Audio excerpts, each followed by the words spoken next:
Updating your payout destination on PayPal is essential for ensuring that your funds are sent to the correct account. Follow these steps to make the necessary changes. Step 1. Log into your PayPal account. Visit the PayPal website or open the PayPal app and log in using your credentials. Ensure you are using a secure internet connection to protect your account information. Step 2. Navigate to account settings. Once logged in, locate the settings icon, usually represented by gear symbol. Click on it to access your account settings where you can manage various aspects of your account. Step 3. Select Payout Preferences.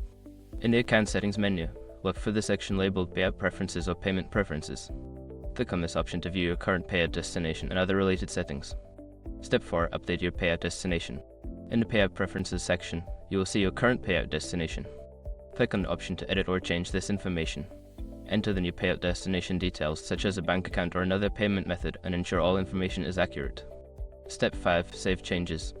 After updating your payout destination, make sure to save the changes. Look for a Save or Update button at the bottom of the page and click it to confirm your new payout destination is set. By following these steps, you can easily update your payout destination on PayPal. Always double-check your information to avoid any issues with future transactions.